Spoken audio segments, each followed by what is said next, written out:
Mixed martial arts. Mixed martial arts. How do we like our martial arts? In New York City! Yes! That was an incredible introduction, Casey. Well done. Yes, UFC 295 back.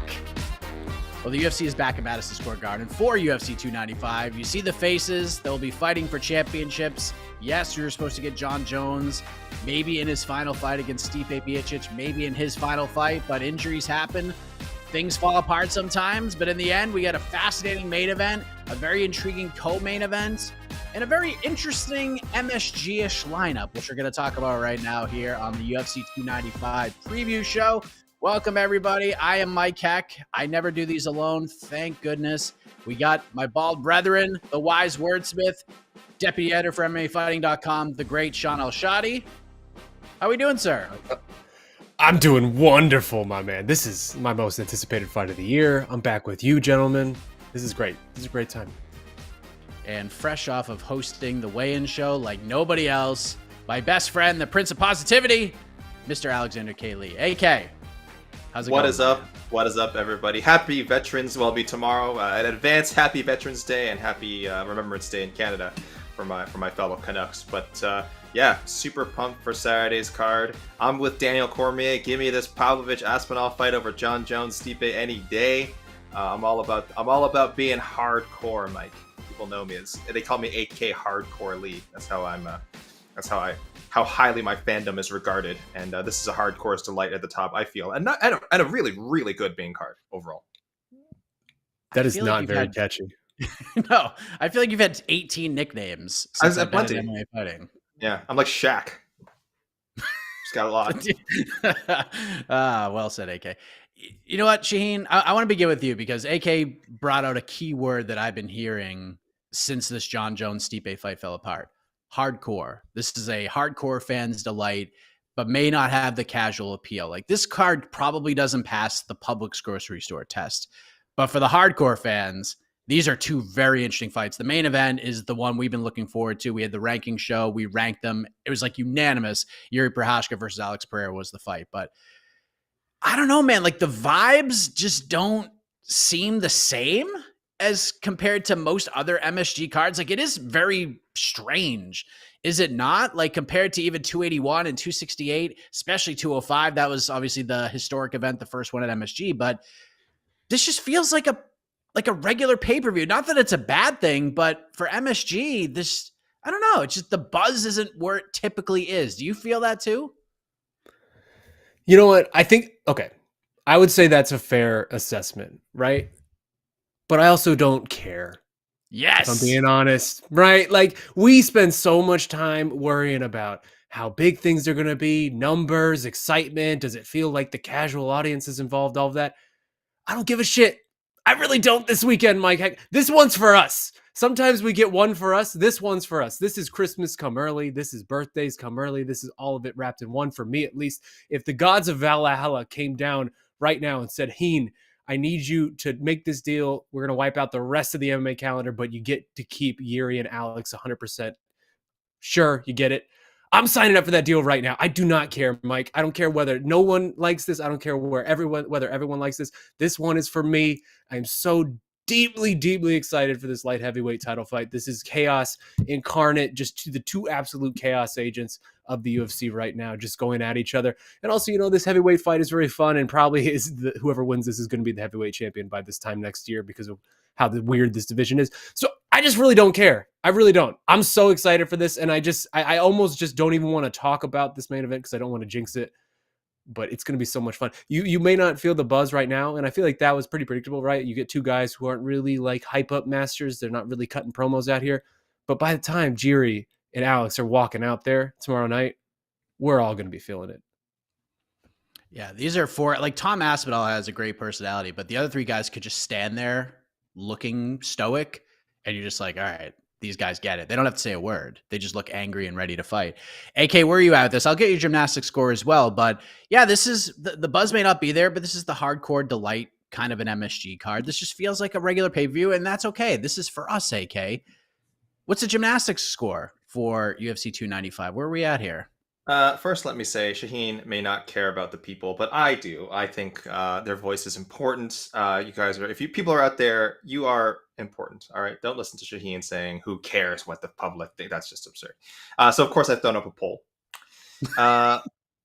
Echoing a question, Mike, that you asked on Heck of a Morning, that was discussed on Heck of a Morning earlier today. Even where do you rank UFC 295 among the Madison Square Garden cards? And I wish I could provide a better range. I just gave 3 options: best lineup, middle of the road, worst lineup. Worst lineup, very few people picking that so far at 8%.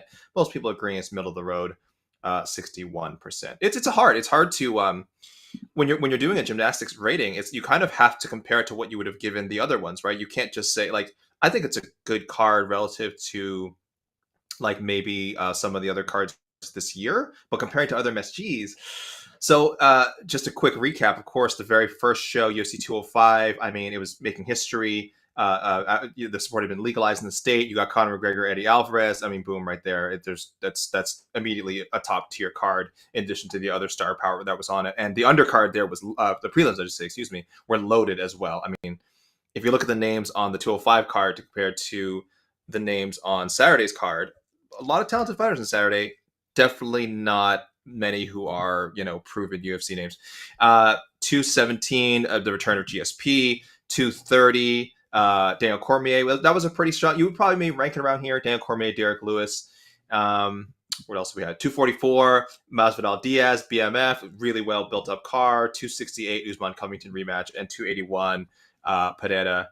Alex Pereira upsetting Israel Adesanya. So and Zhang Weili had a title fight as well. So that's just looking at the top fights. They're considerably stronger than this. So Mike, this is relative to the other MSG cards.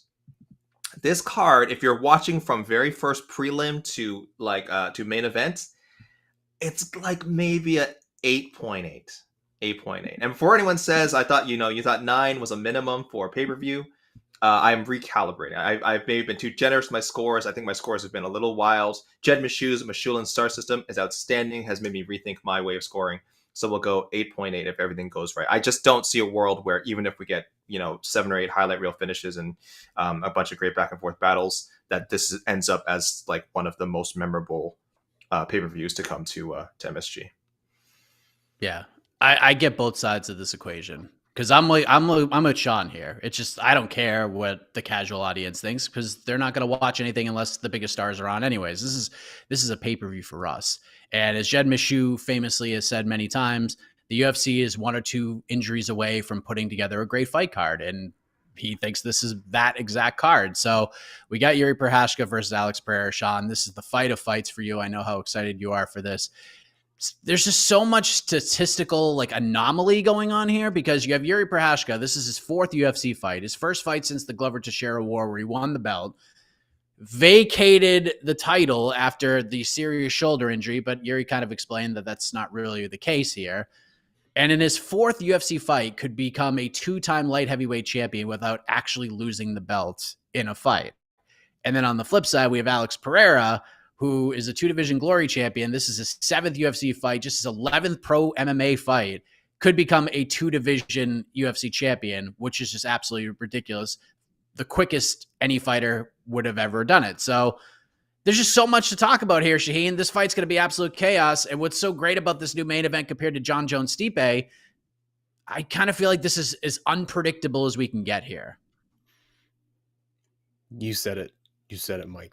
I hate to repeat myself, but this fight is everything to me. Just because the possibilities of this fight are what make it so fun, right? Like both of these dudes are 2 of the most unpredictable men in the entire UFC, and you throw them together, and it's like you could have this fight 20 different times, and I feel like it looks completely different 20 different times, just because they're both wild men, dude. And ultimately, at its core, that's what this is about, right? Like we can sit here and say we love.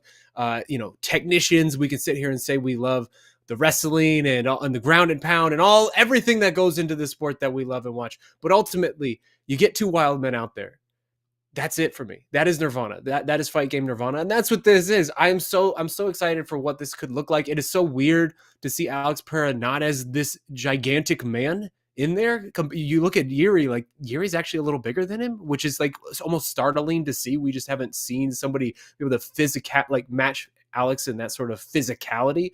I love it, man. And also, like, if people are probably sleeping on Jiri because they haven't seen him in a while and the short-term memory of all this, but the last time we saw Jiri Prochazka, the dude put together the greatest light heavyweight fight in the history of the sport, like full stop. And that's not hyperbole. Like, him and Glover was the greatest spectacle I've ever seen at 205 pounds. Like, you could throw out Jon Jones versus Gustus in one, go back and rewatch that fight. Like, without like the drama was what made that fight what it was, because it was so stunning to see somebody really like be able to match Jon in some way.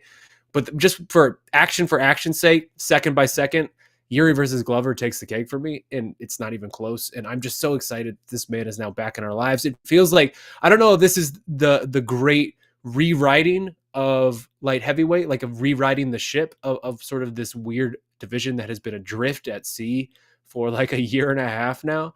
It sort of feels like it in a way, right? Like, we've had 3 vacant title fights in this division since the last time someone has been able to actually have a title defense, which is just a very weird place to get to.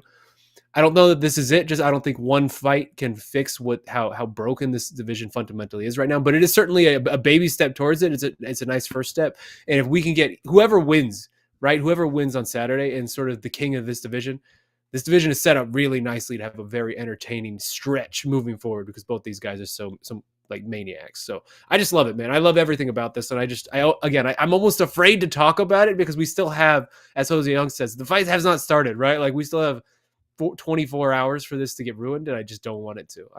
I can't wait for this. Hey, listen, you fix chaos by adding more chaos, and there may be no more two chaotic men in the UFC than these two gentlemen, whether it's just fight style or just them breaking the sport in a number of ways like Alex Pereira has. AK, how excited are you for this fight? What sort of intangibles are you looking at here? How unpredictable is this to you? Yeah, 10 out of 10, man. It's I have a pretty clear idea in my mind of who's going to win. We'll get to the predictions there. So I won't say it's completely unpredictable. I think I'm a little more torn on the co-main. But yeah, listen, this is a pretty even matchup. I mean, I think, a year ago, maybe not a year ago, maybe 18 months ago, the thought of Jiri and Alex Pereira, I think we would have favored Jiri pretty strongly, right? I mean, he just has the much longer MMA pedigree. And, we weren't 100% sure if Alex Pereira was going to be that dude in MMA.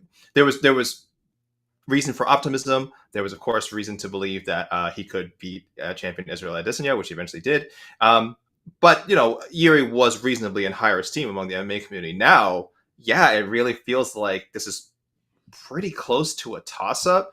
I'm thinking about the intangibles now. I'm thinking about if we see some grappling from, Jiri Prochazka. Because we know, listen, he knows how to mix the martial arts. And we know Alex Pereira has gotten better at that as well, right? So we're all anticipating kind of a tactical stand-up battle with some, really nice, like explosive flurries and cool exchanges. But there could be some wrestling involved, and that would be interesting to me. That would interesting me to see if we see something from Jiri. I mean, he won the title via submission, right? I mean, now saying that he just utilized wrestling in that absolutely chaotic, mad fight would not be accurate. But we know the guy can grapple. Clearly, there's some skill there. So I really am not entirely sure what to expect, even though I have a winner in mind. The way I'm imagining it playing out is believable, but also one of like a dozen different reasonable scenarios that you could present to me, and I would like nod my head and be like, yeah, that makes sense. You're looking at this the right way. So for all of these reasons, I'm very, very excited, because I just hope we get a winner, because I've also considered the possibility that these two both throw flying head kicks and knock each other out, and the light heavyweight title just stays out of someone's grasp again. The way this has been going, the way this year has been going, the way the light heavyweight title picture has shaken out, I think would not shock anyone at this point. Hey, listen, if that happens, the timing would be perfect. That means these two get to fight again before Jamal Hill comes back. Like, this is great. That would be actually a really great outcome here.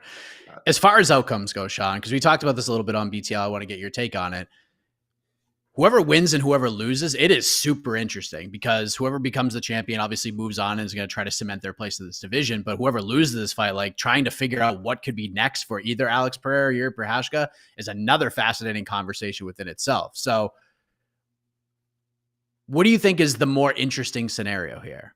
Alex Pereira making history and continuing to break the UFC as we know it, or Jiri being the wild man? Y'all must have forgot moments has been out for so long. What's the more interesting road for the UFC light heavyweight championship picture? A Jiri win or an Alex win?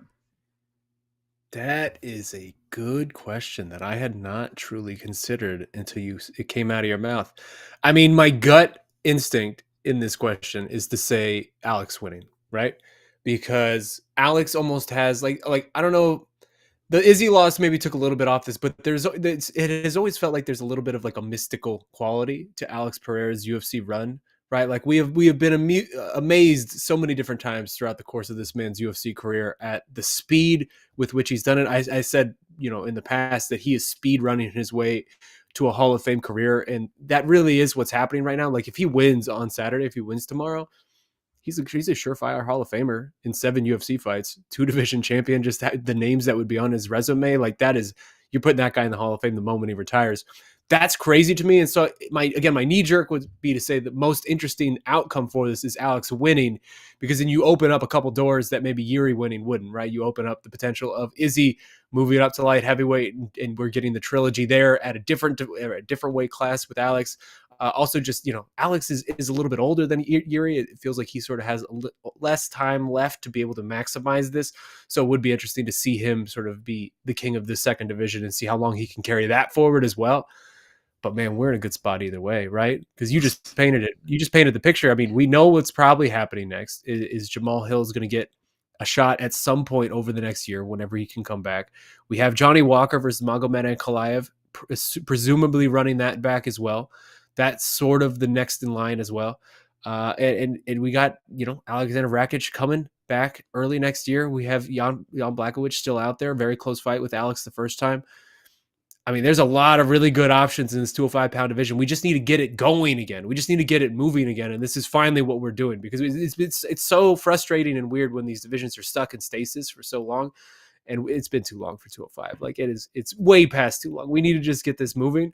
And I feel like this division will just feel better when we sort of have a sense of where the momentum is headed, rather than this weird place we've been stuck in. What do you think, AK? Do you agree that Pereira is the more intriguing champion here, or do you think it's Jiri? I almost don't want to speak it into existence because, and I know I'm a nerd about this, and this isn't everyone's top concern, but I have not been able to stop thinking about what a Pereira win would do to our poor rankings, which have already been put through the ringer in 2023. Let me tell you, before 2023, when Pereira beat Izzy the first time, we were like, man, what the hell do we do? Izzy was in our top 5 pound for pound, has the more comprehensive MMA resume. Does he just get Izzy's spot? How far do you bump down Izzy? Does Izzy hold on to his spot based on what we know? And then it kind of got corrected when Izzy beat him in the rematch. Then the Sean Strickland thing happens. All this other stuff happens. Again, people, if you have time, go look at our pound for pound rankings, and I'm sure immediately you'll go like, why the hell is this guy here? Why the hell is this guy there? This is the discussion we have internally and amongst each other literally every time we have to do the pound for pound rankings. They've barely made sense in the best of times, and these days they are just completely out to lunch. They're totally drunk, and we have discussed rebooting them at the start of 2024, so look forward to that. And if we do, and Alex Pereira is a 2-division champion, I don't know how high he could go. I really don't. I think he's in our top 10 right now. I think if he's a light heavyweight title going into January, he has to be like top 5, which is crazy because we're talking about a guy who has, after this weekend, will have 11 pro MMA fights. You can give him credit, overall as an athlete for his kickboxing stuff, but that shouldn't, contribute to his MMA career. But his MMA career in the UFC has been ridiculously strong and impressive. So part of me is welcoming that insanity, because if Jiri wins, everything's pretty much normal. We've had Jiri at number 1 since he vacated the title. We said, well, look, he's going to come back eventually. When he's going to fight the winner, then that'll decide it, right? He'll fight the winner, and if he loses the spot. Otherwise he holds on to it. So we're okay there. Same thing with he beats Pereira. Jiri's still number 1. All good. We carry on with our day. But boy, Pereira could completely change up the light heavyweight rankings, completely change up the pound for pound rankings. And I just had this hilarious thought of like, Jon Jones during his time off deciding, you know what, I'm going back down to light heavyweight. I can't stand these guys saying that they're fighting for the. I can't stand this mess of light heavyweight. I know I could beat all these. I could beat Jamal Hill. I could beat Jiri. I could beat Alex Pereira. I could beat Jan. All these guys if I just came down and did it. He's probably above that now. Like I said, he seems pretty happy being a heavyweight, but I just don't know if this division is going to settle down properly anytime soon. Well, the beauty of this fight, along with the co-main event, which we're going to talk about in a matter of moments, pretty much a pick 'em from the betting perspective. We got Alex Pereira, the slight favorite, -122, the comeback on Jiri Prochazka, +102. I mean, we could break this thing down from a technical standpoint, but we have no idea what the hell is actually going to happen tomorrow night at Madison Square Garden. So, Shaheen, tough to make a pick here, considering what we just talked about, the unpredictable nature of this fight. But who do you think leaves MSG as the champ tomorrow? Oh, man, don't make me do it. Don't make me. This is like picking between my children right now. I can't. I've gone back and forth on this all week. I think if you caught me an hour ago, I'd probably give you a different answer than I would give you right now. Right now, the sense within me is that this is a 51-49 style fight, 51 in favor of Jiri. I think if they run it back 20 times, maybe he wins 11 of them. This is such an evenly matched fight. This is so competitive with their matching skill sets. And again, just the unpredictability. I can't wait for it. But I just get the sense that we are going to see an absolute war. Alex Pereira, the damage that he has taken over the course of the Izzy contests is maybe a little bit alarming. Obviously, he had a lot of damage in his past as well as a 2-division Glory champion, Glory Hall of Famer as well. That's maybe a little alarming once you start to get to age 36, 37 in these heavier divisions. I don't know. My gut tells me to lean Jiri and that we end up with one of the top 5 fights of the year. I'd say 3rd round stoppage, but I don't feel confident at all about it. And I wouldn't be surprised the other way. AK, I'm not sure if you have a wager on double knockout here. I don't know if there's a prop for that, but you got to make a pick here. And if you're picking double knockout, I respect the hell out of it. Honestly, I feel like that should be like -250 at this point. Again, given the light heavyweight, the way the world is right now in that division. I'm picking Alex Pereira. I'm just a little alarmed with how much Jiri can get hit in some of these matchups. You know, as great as he's looked, he got hit in the Dominic Reyes matchup. Of course, he got hit a bunch in the Glover Teixeira matchup. That was pure chaos. And he has a great chin. There's no doubt about it, but that death touch of Alex Pereira is not something that you want to mess around with, right? So if it comes down to, you know, who can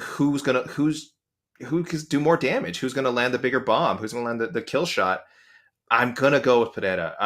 Jiri Prochazka, no stranger to finishes either. I mean, again, he hasn't lost a fight in 10 years, or he lost the one fight and he avenged it. He's on a ridiculous run. And he finished people too. He finished people from unorthodox angles. People always call his style kind of weird, but you know, there's a lot there that's fundamentally. You can't be the kind of weird unorthodox fighter that he is without having an extremely solid fundamental base, right? So that's what's so great about him. But I do think there at some point Pereira's going to land. I think there's going to be exchanges in here, and while with Pereira it can be a coin toss. I mean, we saw what happened in the second Izzy fight. I think he can take Prochazka out. And because I firmly believe that, I'm going to go Pereira by 2nd round knockout. This is so tough. I actually because of the watch party, you do the DraftKings thing with GC, and I don't want GC to sit in that studio and feel the pressure of betting on fights by himself. So I bet way less than he does. I do have a bet on Alex Pereira. I got him at -122. Pretty much for the same reasons AK said. Like, I don't know what the hell is going to happen. I feel like Jiri does have some defensive deficiencies. He does leave that chin right up in the air to get cracked, but it has served him well. He's also been knocked out in some of these fights, like brutally KO'd by leaving that chin open. So Alex really just needs one shot to change the entire aspect of the fight. And Jiri does too. And he's going to do things a little bit crazier than Alex could. But I think 25 minutes, you're giving Alex an opportunity to land on that exposed chin at some point. I kind of feel like he's going to find the button at some point. So the bet is Alex Pereira at -122. I do think he gets a finish, and I don't even care who wins. I just want to watch these two dudes fight, and it's going to be incredible. We're going to be the winners. We are going to be the winners. The hardcore fans that are going to be watching this event, this is for us, and this fight's going to absolutely rule. Much like AK. Well, hold on, really quick. Oh, I please. just want one last thing I want to throw in, because we didn't mention it. I think it's important to just hearing your guys' breakdown of this. Yuri's durability for me is one of the biggest keys to this fight, because we've seen that man take some absolute demons of shots in the UFC, in Ryzen, etc. And he has lived through most of them, if not all of them, right? Like his durability is probably one of the best in the entire division. And you're right, Alex, with the death touch, that again is why this is so just fascinating to me. Is you're pulling that death touch up against a guy who can seemingly just eat nuclear bombs like their breakfast. I'm so interested in just seeing that, because you're right, Alex might just spark him out in one, or Yuri might just take that best shot and keep coming in a way we haven't really seen anybody do with Alex. And that's very much on the table, right? Yeah, I know it was 8 years ago, but I've been seeing on Twitter the King Mo knockout of against Yuri, and it's nasty, dude. It is a nasty KO. So the fight's going to be incredible. Like if it goes 25 minutes, it's going to be like the fight of the century, and I'm here for it. I'm here for all of it, for however many seconds or minutes or rounds that it lasts. It's going to be incredible, and hopefully someone is wearing the UFC light heavyweight title at the end of the night. Let's go to the co-main event.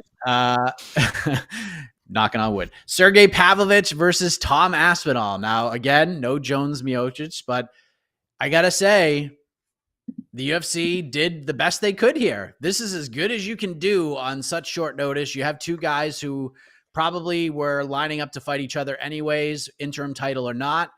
This fight makes a lot of sense. It is on short notice. If I could have my druthers, it'd be both guys on full training camps, but both guys seem ready to go, and it is going to be a very fascinating matchup. So, AK, what are you looking for here? 12 days notice. We put these two guys together to be the second title fight.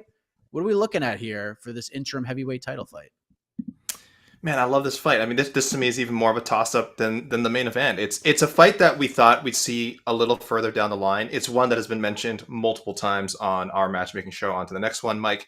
And I think again, depending when it was asked for, I think we've had varying levels of enthusiasm. I'm very much I like to protect contenders, but I also, at some point, if they're not getting that title shot, I like if it's not in the cards for both guys, I need to see them thrown together. So this is almost kind of the best of both worlds, because we are getting an interim belt on the line. Hopefully this means both guys are getting that title fight pay for this big Madison Square Garden show. I don't know if that's guaranteed, but again, fingers crossed. I hope that's the case. They deserve it. Because I'm sure both heavyweights would prefer to have this with a little more preparation, but they've been in each other's sights for a while. They knew this day would come eventually. Maybe one of them thought that they would be the champion defending against the other. That's not the case. Instead, we've got fresh gold up for grabs. And stylistically, I think it's just it's really cool to look at. You have two guys who are, I mean, you would call them young heavyweights. Sergei is 31, Tom Aspinall 29. Again, at heavyweight, that's like being a teenager. Both guys could have very, very, very long, fruitful careers ahead of them. Athletically, I think they're both upper tier. Jed and I always talk about athleticism. I mean, being a cheat code in MMA in general, but especially at heavyweight, if you've got plus athleticism, it can take you a long way. And these guys have the skills on top of that, which is what we've seen with Sergei going on this very impressive run since a debut loss to Alistair Overeem. No shame in that. He's such a huge experience gap. Now, since then, he's looked like a beast. Tom Aspinall mixing the martial arts a little bit more than Sergei in his fights. Again, another guy who we put up. I don't know if I'd put either guy in the Cedal Gone range, but you look at Tom move, man, this guy looks like a welterweight in there. Looks like a welterweight or particularly like coordinated middleweight. And I totally mean that as a compliment. Like, it is just impressive the things that this guy can do at his size. Plus, both guys have that finishing instinct, which we love to see in contenders, which some guys maybe could use more of. Johnson Almeida. But we all have our off nights. So this one, I don't think it's going to go the distance. I think it might go longer than people expect. That's how I'll phrase my answer for now until we get to our predictions. Longer than people expect. All right. John's a good one. Much more competitive in a lot of people's eyes than Jones Miocic is going to be. This is sort of the next generation of the heavyweight division, and they're going to pair off and get after it. So, biggest question you have about this fight? Is it the short notice nature? Is it the quickness of Aspinall against the power of Pavlovich? Is it the striking of Pavlovich versus the incredible ground game of Tommy Aspinall? What's the biggest question you got? My biggest question is for AK. Longer than people expect. I think people expect this to last 50 seconds. How long is longer than people expect? Definitely longer than that. Definitely longer than that. I think it'll go more. I think I'm going over a round. I'm taking the over on, I don't know, over half, over 0.5, whatever that is. Yeah. Okay. So I'm not two guys. I'm not officially betting. I should say, but if whatever the 0.5 is, I would go over. So two guys who never get out of the first round, both getting out of the first round, basically for the first time in their UFC career, more or less. Tom's done it once, I think, right? Yeah, man. I mean, what's my biggest question? My biggest question is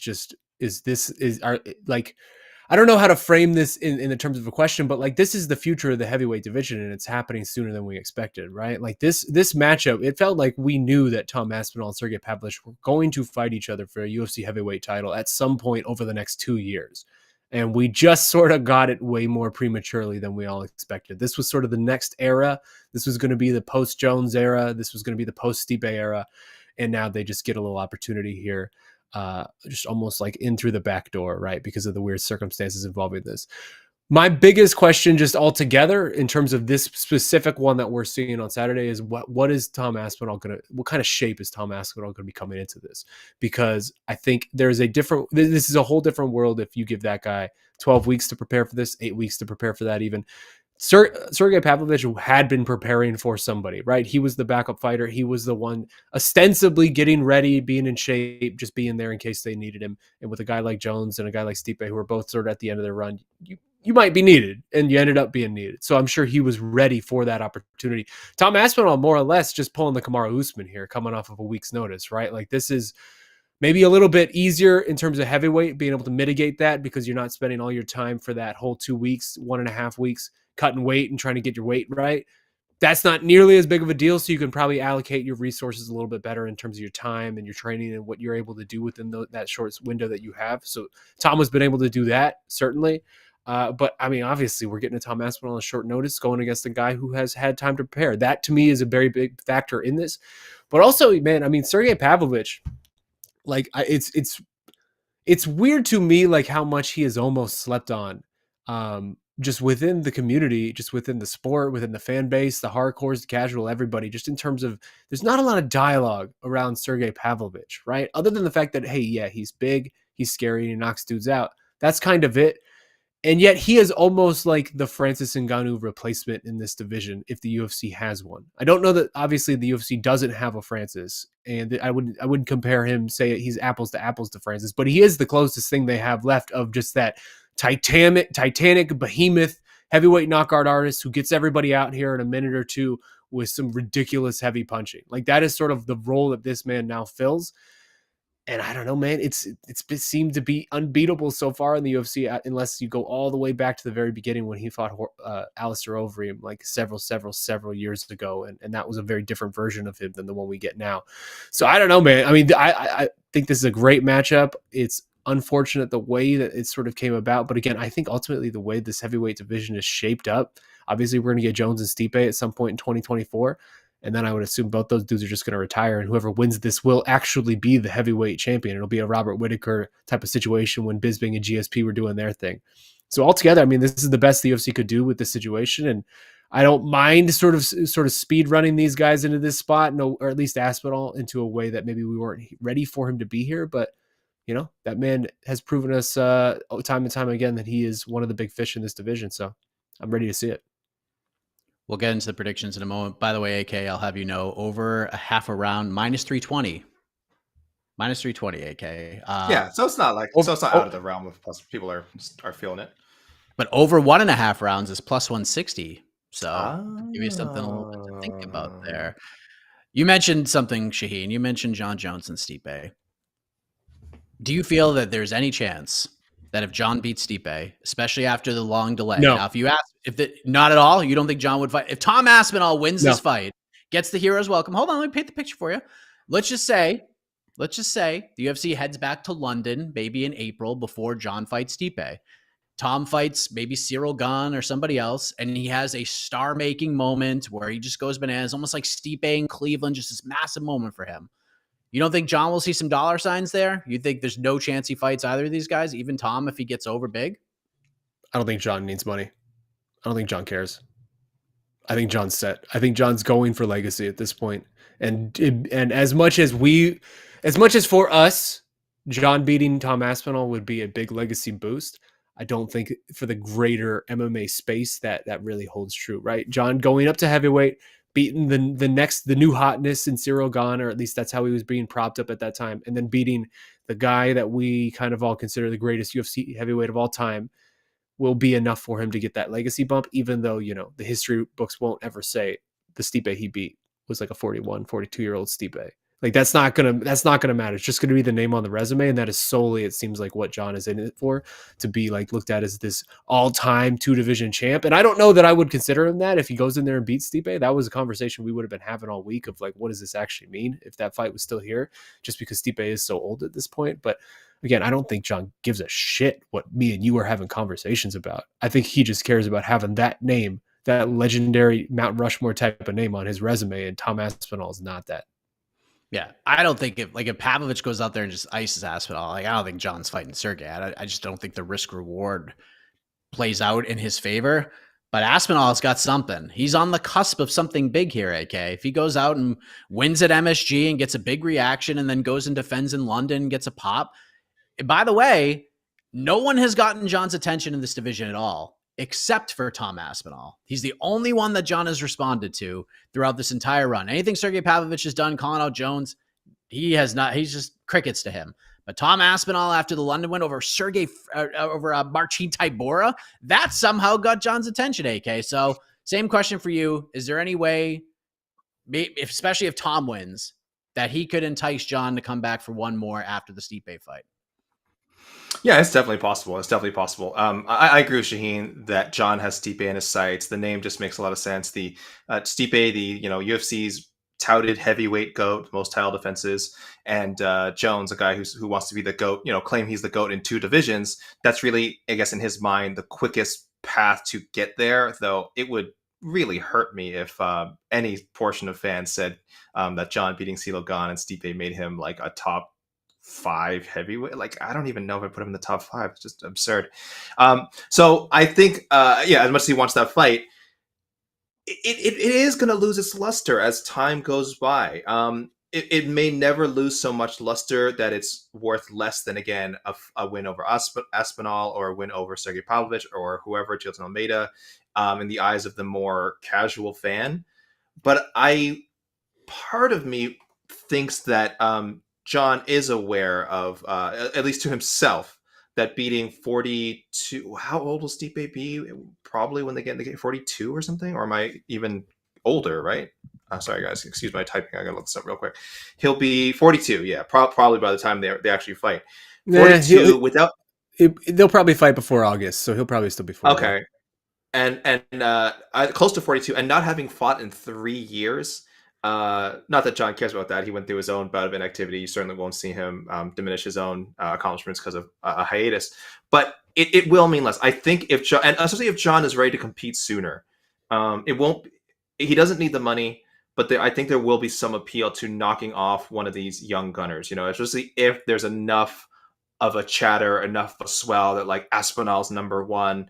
Lord knows me and the fake news media, I will be doing my best to make that fight happen, because I will probably vote whoever wins on Saturday as my number one heavyweight. And I'll drop John gradually the longer he's out. So John, get well soon so you can get back in there. And so yes, I will certainly be doing my part to try and make that fight happen. So this is maybe me manifesting something as opposed to really, knowing Jon Jones's thought process and believing that it can happen. But if he wants to get in there before Stipe, if he's healthy, and again, you just never know with Stipe. I guess he's waiting for Jon Jones too, but it took so long to make that fight happen. I just feel like there's weird things that could happen to push it back even further. And if John doesn't want to wait, I think he's got to get another heavyweight fight in there. So it's possible. It's remote, but it's possible. Well, much like the main event, this is a very close fight, nearly a pick'em. It's actually closer. -118 for Tom Aspinall coming in on short notice. Sergei Pavlovich -102. So it's basically a coin flip. Aspinall is like a smidge higher as the favorite here. Again, unpredictability, Shaun. Who walks out of MSG? The interim heavyweight champion of the world, perhaps soon to be elevated to the undisputed heavyweight champion of the world. I have a question. I don't even know if it's a question for you fellas, because I don't know that any of us are so deep into gambling that we would know this. Maybe the comment section. Is this the most closely matched, like well matched 1-2 punch on a UFC pay-per-view in the last like several years? Like, because both Great. these fights are essentially pick'ems, and I can't remember another situation where we've had two big fights with that sort of being the equation, right? We need to call Jose. He probably knows That's this a too. Jose question. Jose, if you're watching, slack us. That's it. Yeah. If any of you Jose. sharps out there in the comments know too, let us know, because I know you guys know everything. I'm going to go for this one, Sergei Pavlovich. To me, I think the weight, or not the weight, the short time span that Tom has had to prepare for this will have some level of an effect. I mean, Sergei Pavlovich was getting ready for a fight ostensibly, and that is a leg up on what Tom was doing. Also, I just think Sergei Pavlovich a little more advanced in this division than Tom. I don't know that Tom was quite ready for this opportunity yet. I could certainly be proved wrong. I've been proven wrong plenty of times in the past. But for me, this feels like a Sergei Pavlovich first round knockout. AK, where are we at here? It's funny that you guys kept mentioning Stipe because I feel like, man, they're queuing me up for this prediction. So one, and also we mentioned the Sergei Pavlovich Francis Ngannou comparisons. There is a chance, and I guess this is why I'm feeling that over half, over 1.5, because there's a chance it resembles the first Stipe Ngannou fight. Not to say that Tom Aspinall has the same wrestling style as Stipe. He doesn't. It's a different grappling style. It's not the same thing. It's not to say that Sergei's takedown defense is as poor as Francis was when he first fought Stipe. It isn't. But there is some similarities there, I think, in our minds as far as like what is the best strategy for Tom Aspinall. He probably does not want to stand and slug with Sergei. So we're going to see some wrestling. I really firmly believe we're going to see some wrestling. Aspinall has hands for sure. A lot of those first round knockouts we're talking about, they did happen on the feet. It's not just him taking people down, grounding and panning, anything like that. He has hands, but Sergei has a huge reach advantage. I feels like a power advantage. Again, hard to tell because both guys are great finishers, but I would definitely just based on the eye test lean towards Sergei. So it feels like there's going to be some mixing of the martial arts from Tom, and if that's the case, we're going to see some takedowns. We're going to see a lot of takedowns, and if you can't finish in the ground, the fight is going to stretch out a bit. And that is your best bet. If you are feeling frisky and are like, I'm throwing money on a plus, because I'm sure you're getting plus for a decision, that's your best bet, is that it resembles Miocic and Ngannou 1. Just some great wrestling from Aspinall, very timely wrestling, doing enough to hold him down, doing enough ground and pound to keep from being stood up, but not quite being able to put Sergei Pavlovich away. It's a possibility. For me, though, I just can't take it that far. I do think Aspinall will have moments in the first 2 rounds. I think we will see takedowns. I think we'll have to see Sergei working his way back up. And I think in round 3, though, Sergei is going to catch him. So I'm also picking Pavlovich. I'm going by knockout in round 3 after 2 rounds where we feel like Aspinall might be, tilting things in his favor. I think that that power Sergei is going to come out and end things real quick. I mean, I expect the song to be sung, ladies and gentlemen. Tommy Aspinall, Tommy Aspinall, na na na na na na. I have questions about both guys, and this is incredibly unpredictable, and nothing really would surprise me other than this fight, like getting to the championship rounds. That would surprise me. Of all the things of these 2 title fights, this fight in particular, going to like round 4 and 5 would be stunning to me. I don't know. I feel like Tom is saying the right things, and shout out to Pete Carroll, who was once part of the crew here.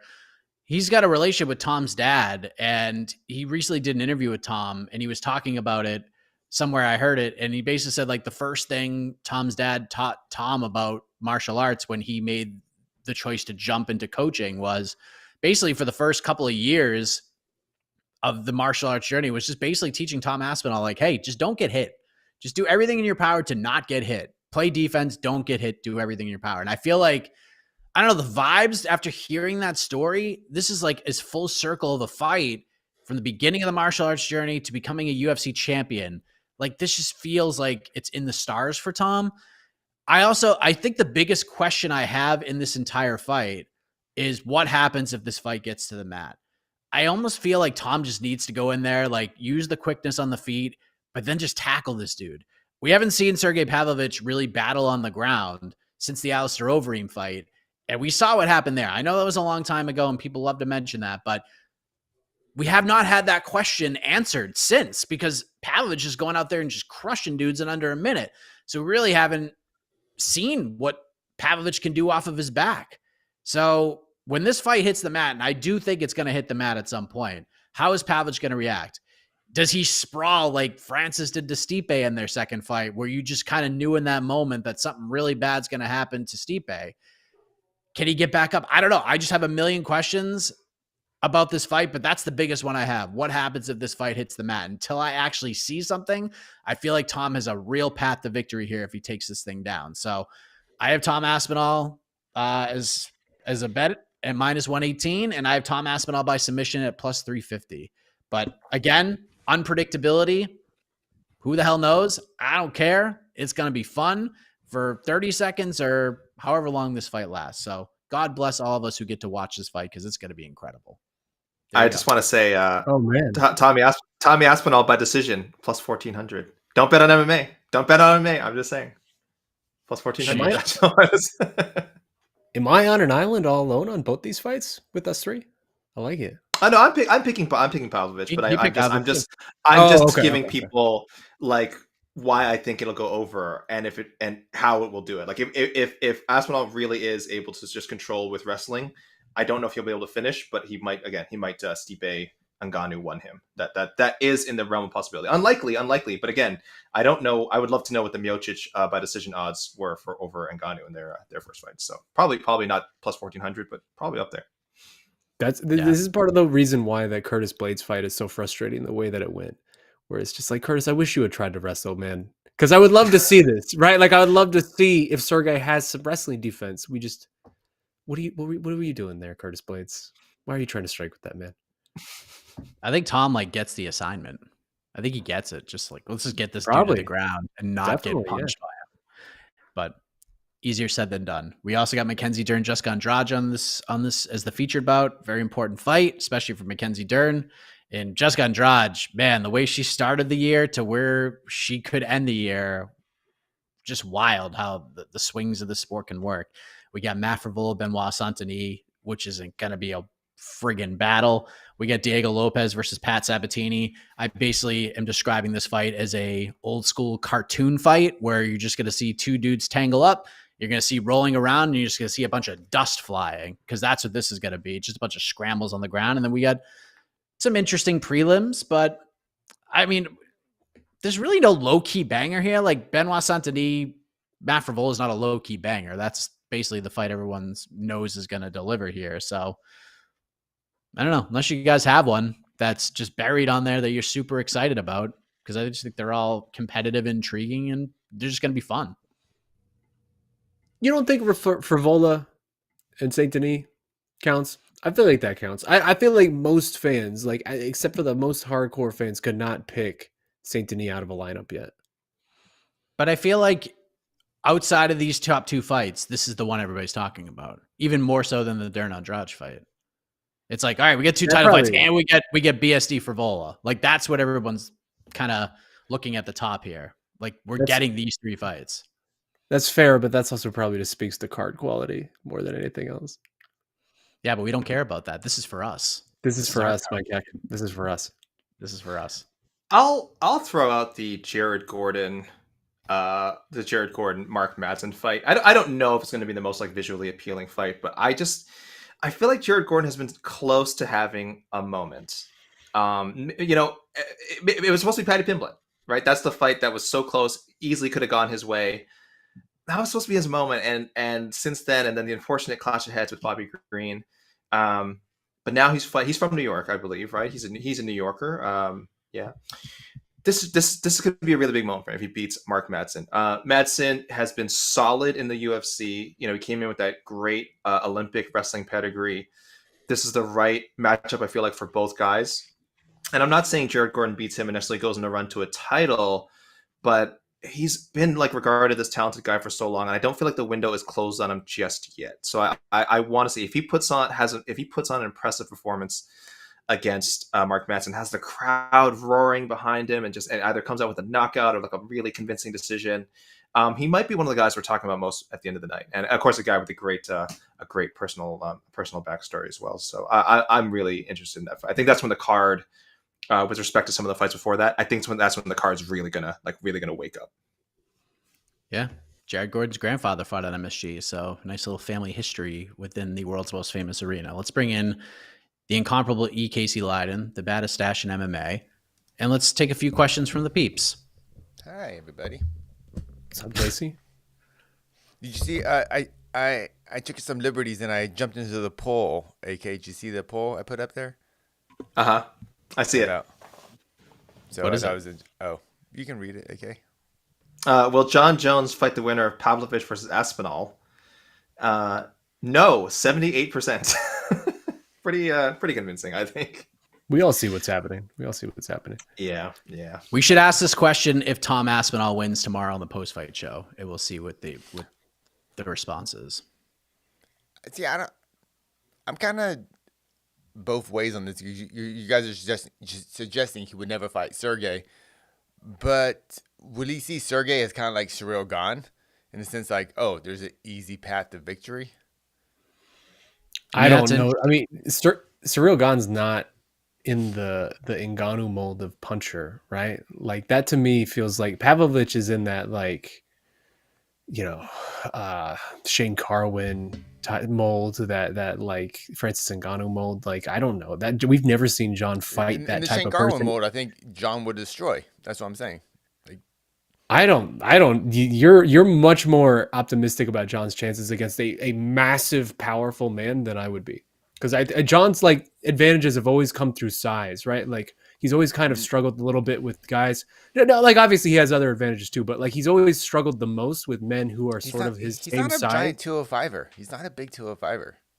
He's very tall and incredibly long. He has a reach that far extends any other 205er, and he's much taller than other 205ers. And the only 205ers who sort of matched that reach, or at least were competitive with it, put up pretty good fights with him, right? Dominic Reyes, Gustafsson won. Like those are sort of his hardest fights at 205, and stature-wise, they sort of made sense. That's why it sucks that we never saw Jon Francis, is because like that was always the one big question for me, is like what would it be like to see Jon against this just ferocious knockout artist? Well, Francis is afraid to take risk. So we know that. Oh, God. Oh, yeah, that's right. That's right. We forgot. Right. Yeah, you're right. You're right. Also, someone in the comments keeps calling Benoit Saint Denis, Saint Denim. And I don't know if it's an autocorrect, but I'm very much here for Benoit Saint Denim is a great nickname. Has to be an autocorrect. Who cares about Jon Jones searching for the easiest opponent in heavyweight? Well, I mean, this is where he's at right now. Make that money. That's prize fighting. He's a prize fighter at this point. He won't be my number one heavyweight at the end of the weekend, but yeah. But I don't think Jon. That's a weird thing, because I know what this comment is trying to say, but then we also go, well, this is prize fighting, and I'm big on this is prize fighting above anything else. But will that kind of talk? Would Jon feel that talk? Like, oh well, people would know I make the most money, but I'm not taking the tough fight. Not anymore. This is like 5 years ago, maybe, but not anymore. He's done it because we have Jed talking, but the whole legacy, like he wants to beat the record for heavyweight title defenses too. Are we gonna? Do you think that? I don't think he does though. Just get a paycheck, beat Stipe, get out. Yeah, I don't think beating the title defense record at heavyweight is as meaningful to him as just getting the name like Stipe on the resume. Again, we call Stipe the greatest UFC heavyweight of all time. And if Jon's like, well, I got a victory over that guy, no one's going to caveat that as like, well, at a certain year. Like, yeah, BJ Penn may be the greatest lightweight ever. If you beat BJ Penn now, it's not like you're the greatest lightweight now. That's what I'm like. Do you think? Because it's true. I mean, you beating Stipe now isn't like beating Stipe 4 years ago or when Francis beat him. But we're using nuance. And no one actually uses nuance. You know that the farther we get from that, say Jon beats Stipe next year, 5 years from now, no one's going to be like, well, it was an old Stipe. They're just going to say Jon beat Stipe. That's how just like Anthony Pettis beat Roy Jones Jr. Exactly. Or more Anderson Silva. Paddy Pimblett beating Tony Ferguson. When that happens, I think we're all going to view that Wow. as Paddy I don't Pimblett know. beating one of the greatest lightweights of all time, and no one will think twice about it, right? I think we can all agree on that. I don't know Is what you mean. That fight's not Is happening. Patty Pimblett working with David Goggins? I didn't see any Hell Week videos of Patty Pimblett. Ooh.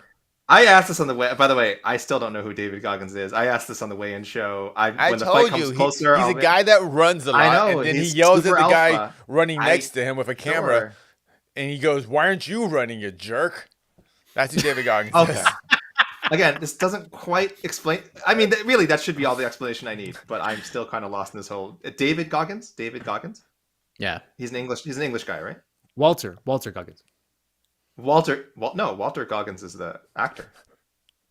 Nice try, Shaheen. Good catch. Good catch. Nice try. You're not gonna get me with that. Yeah. All right. And last thing I'll say about Stipe, not only is it the legacy fight, but, and this may not make sense to everybody, but it is damn true. Outside of Jon, Stipe is the biggest star in this division, and he hasn't fought in 3 years. He's still the biggest name in this division outside of Jon right now. Right now. That could change, but right now. In the UFC division, I'll give you. Yeah. Oh yeah. Obviously Francis, but we're talking about realistic fights right now. yeah, I'm so conflicted on this whole Jon Jones Stipe thing. Yeah. Do you? Hold on. Now I'm thinking about it. Is Stipe a bigger star than Derek Lewis? Yes. I don't. Is he though? Is he though? Because I don't think he is. Like popularity wise, I think he's generally looked as a better fighter, and so people are used to seeing him headlining in big fights. But I don't know that everyone's like, oh man, I can't wait to see that Stipe fight in the same way they are for Derek Lewis. If I went to the grocery store right now and I asked 100 people who Stipe was, and then I asked those same 100 people who Derek Lewis was, I guarantee you more people know who Stipe is. I But bet if you you ask the them- same, Hold I bet you on, the hold same on, number of hold on. people. I bet you the same number of people know who I don't either think is. so. No, but here's the thing. But my best friend, I will say this though: if you ask them, do you know my balls is hot guy is? It would be like 100 out of 100 would know who that is, or not 100, but more. I think more people would know the ball. Oh, the 110 balls out is of hot 100. guy. So that might not be a great endorsement for Derek Lewis, but I do think more people know the balls is hot guy. I have a lot of casual MMA fans, friends who know the balls is hot guy. Don't know his name at all. Just know him as that guy, and a little more in the Stipe. But yeah. I just don't think Stipe's star power is where we're putting it. But I will don't think say Derek Lewis Stipe is either. Stipe Derek's is an easy. Derek's just a fun dude. Yes, Stipe and what lineage and is still over, man. Like he still is Yeah. over. People like when Stipe says things, it isn't much, but people still somehow care what he says, even though it's one sentence and not all that compelling. And I think just as importantly, you can always sell him to someone who doesn't know MMA by he has UFC champion before his name, right? That is something that will always give him just a little that's bit what I'm more saying. cachet. Yeah. He's definitely seen as a better fighter because he is. Mhm. But I just don't know that equates to star power. But I don't know. I feel like we're getting derailed. Yeah, neither guy's like a household name, I wouldn't say. One guy's definitely gone more viral, but I think being a UFC champion, like again, it's just casual. Like, oh, UFC champion, this guy, whatever. It's like, okay, sure. Even the Mike Heck is a legend guy in the chat, Garrett Clemens, is agreeing with me. So I feel good about that. Garrett Clemens? He's a casual. I'm just kidding. My opinion. I'm a stubborn Wow. prick, and I ain't gonna change my mind. Nah, I'm just You're joking. your biggest fan and you're turning against him. I know. I'm joking. That's why. That's why I'm apparently a legend. I am who I am. I'm stubborn, and it's gotta take. I'll admit when I'm wrong, but I don't feel like I'm wrong here. What else we got? Are Jiri and Alex Hall of Fame worthy with under 10 UFC fights each? Like right now? Is that the question? I assume the winner. I assume they're saying if they win. The winner Okay. tomorrow. Alex 100,000%. Yeah. Yuri, I would still has Easily. some work to do. Really? You think you're? Oh, Yeah, just being a UFC champion doesn't make you a Hall of Famer. He'd be a 2-time UFC champion, though. But what does that mean? That just means he got injured I during don't his know. title well, reign. just count This as is a true. defense. Then it's 2-time regardless because you win and you defend, or you win and you Sure. win. It's still 2-time. Yeah, that's like Matt Hughes going around like I'm a 9-time welterweight champion or whatever it is he keeps saying. Like I love Yuri, but if he wins, he'll be 4-0 in the UFC. Like that's not a Hall of Famer. Well, I think Jiri and Alex, whoever wins tomorrow, are future Hall of Famers. Yes, that's why I definitely agree on that If, one. well, Jiri probably is already in for the Glover fight, like just as a fight. Well, Oh, I'm yes. talking individual. Yeah. Yeah, as an individual. Yeah, I'll say both. I'll say I think they both make it. Though obviously, this is coming with like no matter what, Yuri's not going to retire. I assume not going to retire. You never know, but I assume not going to retire. So I'm probably projecting a little bit like, oh, we add on 3 or 4 more big fights for Yuri. But even if he retired after Saturday, no, you know what? I'm kind of a machine now. Actually, I don't know because the company rewards you for doing stuff for them. That's what the UFC likes the most is did you spill enough blood for us? And 4 fights probably wouldn't be enough. As messed up as that sounds.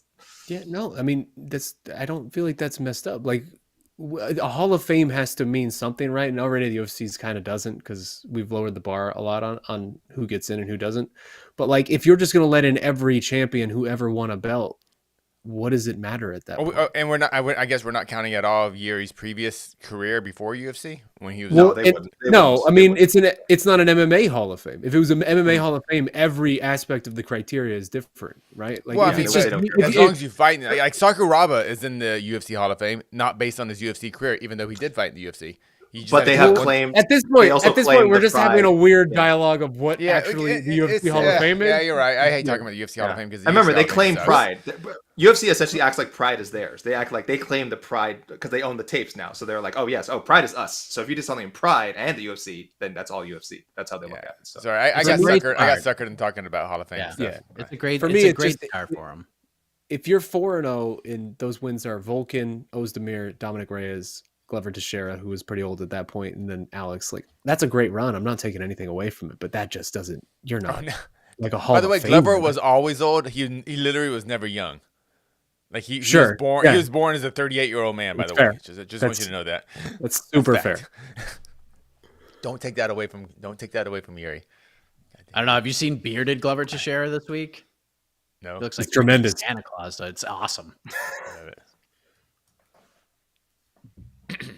We were all praising for Yuri versus Alex, but what if it becomes a snooze fest? It could turn out like Adesanya versus Romero. Do you see a world? It where this actually happens? could not. It like actually could not. Those are 2 counter strikers. Yuri. Yes.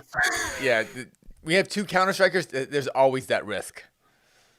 So Yeah, and what? Listen, if it then we'll criticize it afterwards. Why would we ahead of time go like, well, this fight's probably gonna suck because that is we were crazy about Adesanya versus Romero. We were crazy about Derek Lewis's versus Francis Ngannou, and there was good reason. You can't look back on your analysis for those fights and go like, oh, we shouldn't have bigged up those fights now that they happened. Yeah, of course. Now that you know they happened, you can say. So no, there's no reason. If it's bad, we'll have a laugh about it tomorrow. We'll look at ourselves like, man, why did we not consider it? But we have considered it. You have to consider everything in MMA. You just don't know. What was the one? Danny Gay and Nate Landwehr. I remember earlier this year. I was like, oh, that's gonna be a friggin' banger. It was fine. It's an okay fight. And guess what? On paper, it looked like a banger.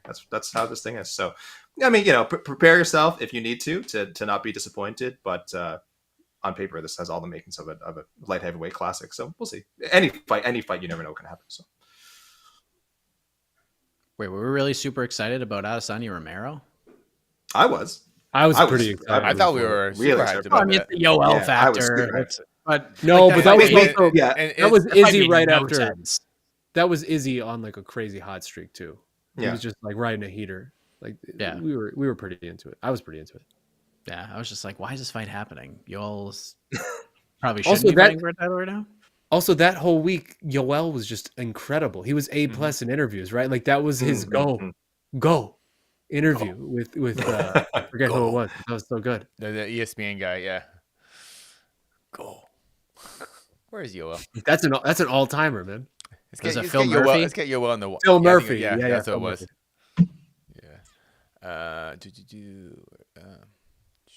Oh, I like this kind of. It's more of a comment, but Yuri's right there with the highlight for the dudes I would pay the most to watch fight. All action, all creative, chance taking, must see TV. Yep, sure is. Yeah. He's awesome. Couldn't say it can't. better. At light heavyweight, I think second for second, the most exciting light heavyweight in the world, Yuri. Oh yeah. I think pound for pound, he might be the most exciting fighter in the world, period. Just because there's an inherent level of danger that comes with a 220-pound man compared to like a 170-pound man, right? So Him and Gaethje are 1 and 2. yeah, just yeah. Like the Dominic Reyes knockout is like is one of the most brutal things in history. I thought Dominic Reyes was not getting up. I really did. That was one of the moments I was like, oh boy, like this is a bad knockout, like a really bad one. He was like motionless on the ground. It was brutal. Like an elbow at that angle from that giant of a man is such a terrifying. And Reyes had taken a good beating right before that elbow too, right? Like, Reyes is winning. Like Reyes had him mounted. Reyes had hurt him, and then like ended up getting the fight to the ground and mounted Jiri. And we're like, oh man, Dominic Reyes is back. And then Jiri hulks up and elbows him into another universe. That was my knockout of the year that year too. Didn't win it, but that was my pick. Dominic what were the other top ones that year? Because I'm pretty sure that was my knockout of the year too. What was that? 2021? I don't even remember right now. We were talking about this on Heck of a Morning. Oh no, we talked about this on our show, AK. On to the next one, because someone had asked like which fight I hate that everybody loves, and I picked that one only because of like how petrified I was when Reyes hit the floor. I was like, oh god, something really bad just happened. So that was Usman. That was the Usman Masvidal. Yep. Oh, that was okay. Yeah, I guess either one being winner. Yeah. And Casey, your number one that year was Pettis Horiguchi. Oh yeah. Same with me, Casey. I also Jiri didn't even make your list. Jiri didn't even make your top 5. You did. Oh, my bad. How dare you? What's my okay? Well, okay. Yeah, we get into that. I had a reason Pettis for it. Horiguchi, Usman Masvidal, Sandhagen Edgar, Ngannou Miocic 2, and then Ducote Taylor. That knockout is so good. Yeah. That is okay. But you know why? I think I know.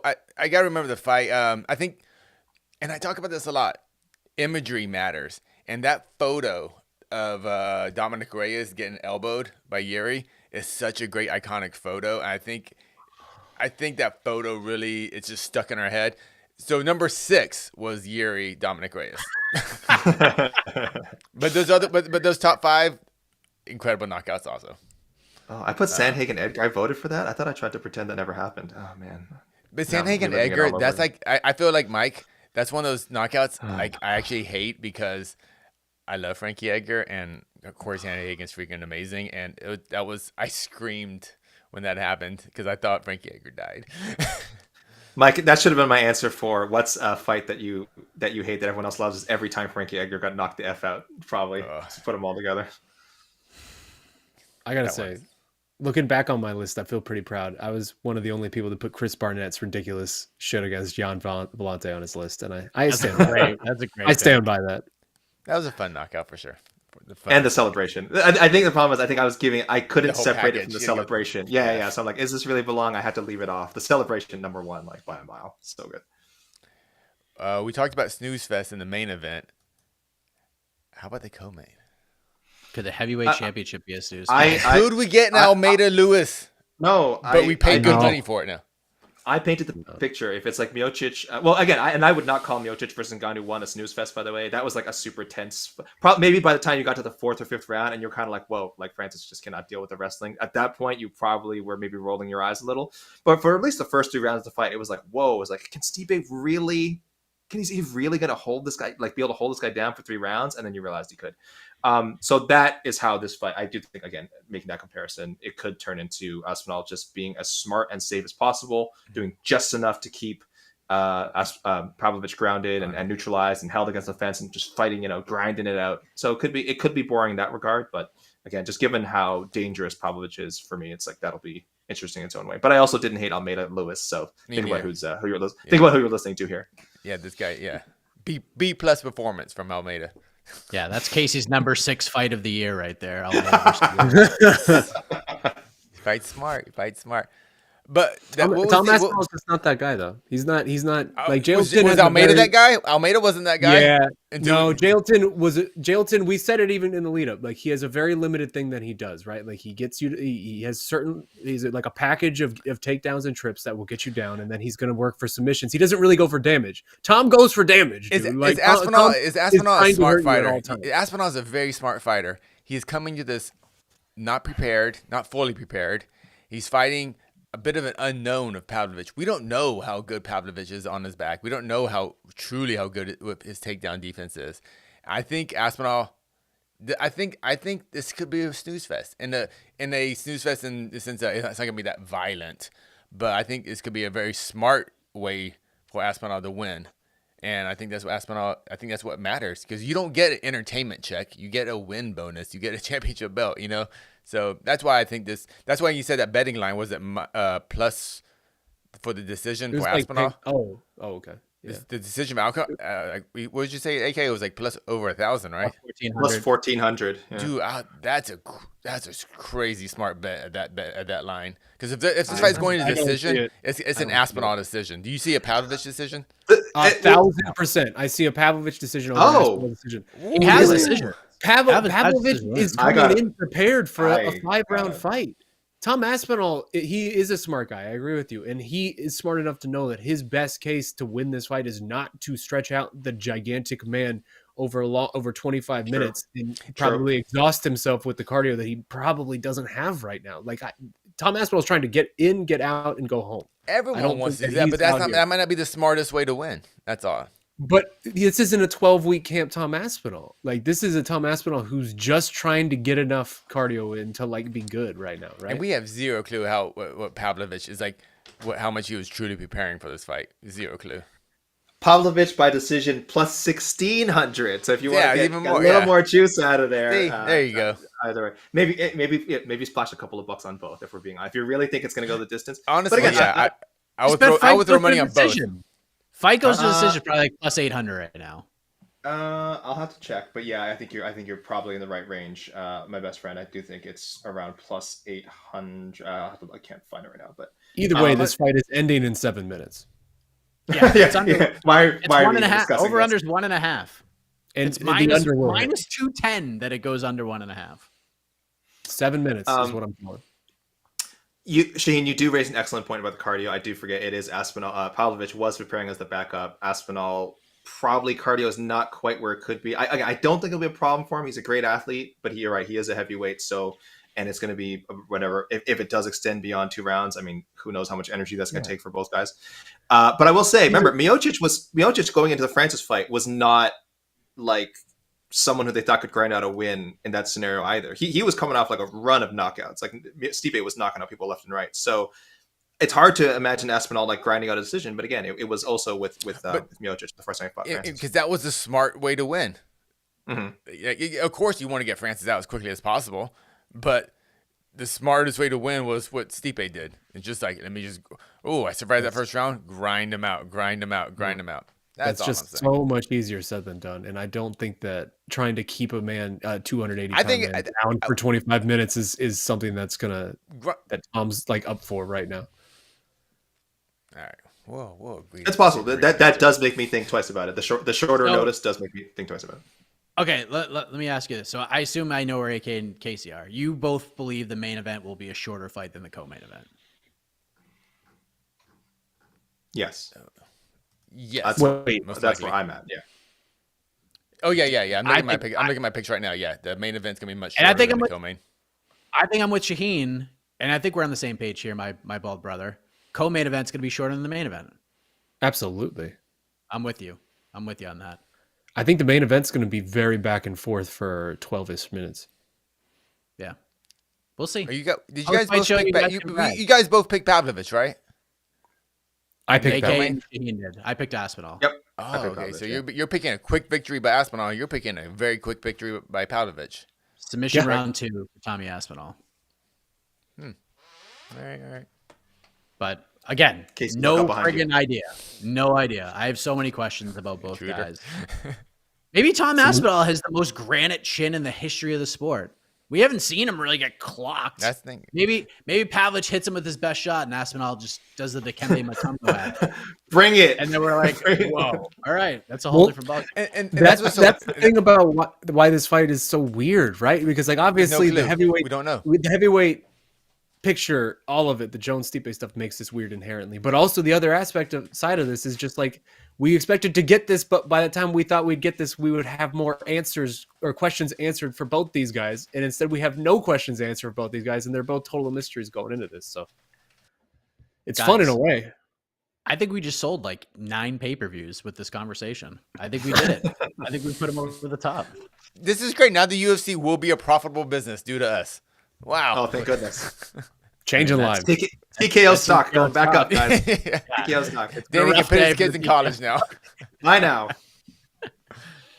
But that's why this co-main event, like, I love both these fights because the main and co-main, especially the co-main, just because there's so much mystery. We just don't know. We're all kind of talking out of our butts a little bit because we just don't know anything about these guys. In terms of after 7 minutes, rather, I guess. Yeah. And hey, man, it's a year of chaos. It is the year of chaos. It's the ultimate year of chaos. So, like, if you're gonna have chaos matchups like this is the year to have it, right? Like, come on, Oh my let's gosh. get real weird, guys. Let's get real weird with it tomorrow. Pavlovich by submission. Oh God, Pavlovich by split decision. Wow. Oh, We got Liberty City, we did have 2 weight misses, AK, right? Oh, yeah. We Jamal did. Evers and Roosevelt And Roberts. With Roosevelt Roberts on like 4 days notice. I saw one question, Casey, I'll answer it quick from there you go, Joseph Boza just shot it up again. Yeah. It takes the Yeah. fight on Tuesday, 158 pounds. Should the UFC have made it 160 pounds, considering Roberts took it on such short notice? Firstly, it's not really the UFC's call. I'm sure they could talk to managers they want to and say, but it's not really their call. They kind of leave that to the managers. So the first question you would ask is, did Roberts' team propose a catch weight, which I would hope they should have. We don't know if they did. I would hope they did. Secondly, Rebecca's team has to accept it.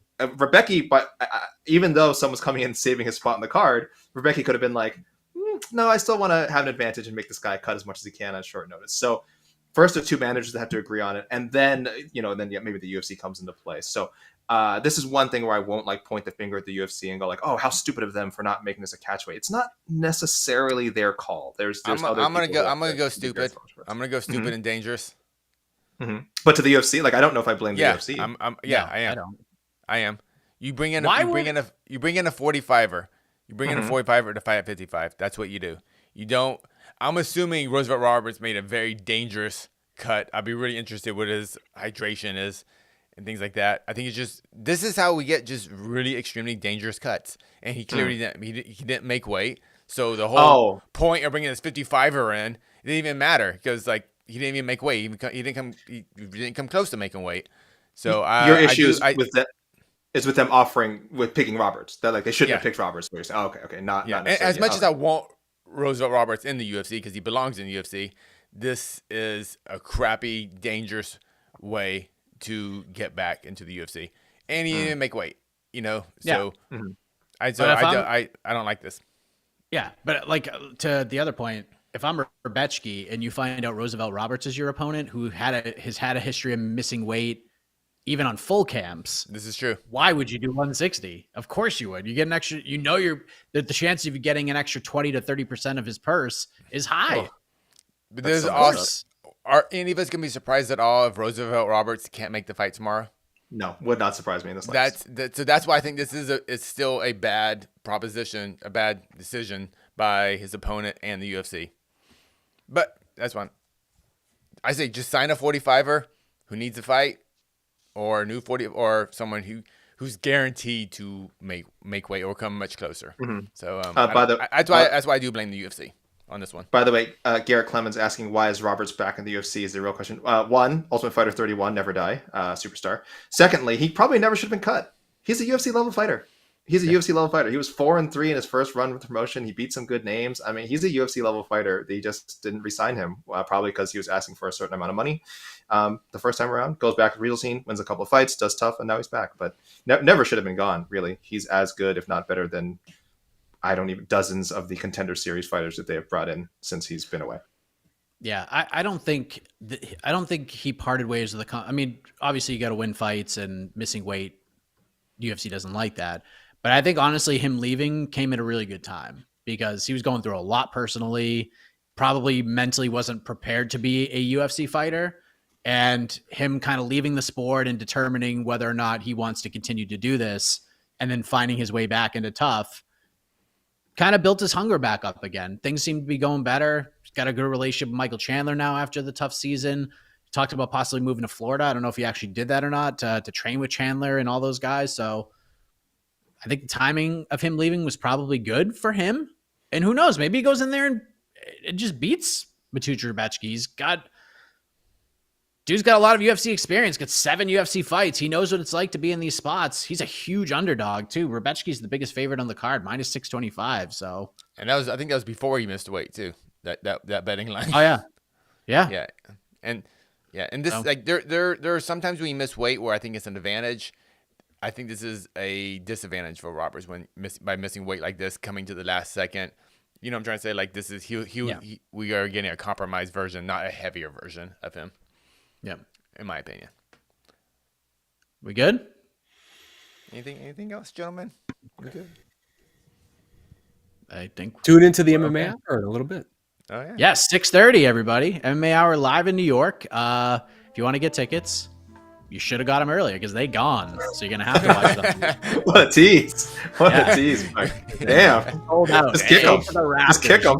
Got him. You can't even wear a fake mustache to get in. You just ain't getting in. City Winery is off limits to you if you do not have a ticket. So, I mean, by all means, go down there with a fake mustache, though. We can't stop you. Yeah, and take pictures. #fake mustache. And we'll talk about it. Casey and I will be back tomorrow around 5:15 Eastern time to get you ready. We'll do the People's Pre-Fight Show. Your questions the entire time. We got the watch party, 9:45 p.m. Eastern. It's going to be a good time. Jose's in New York, so you'll get all the interviews, all the footage, all the good stuff from the winners, the tastemakers from UFC 295, press conference, post-fight show. AK and I going live on Sunday for on to the next one. It's going to be a busy, busy weekend, my friends. Thank you all for joining us. And you got fights tonight, too. You can watch Game Bred Bare Knuckle. Yeah. Free on YouTube. So Roy Nelson, Alan Belcher. Yeah.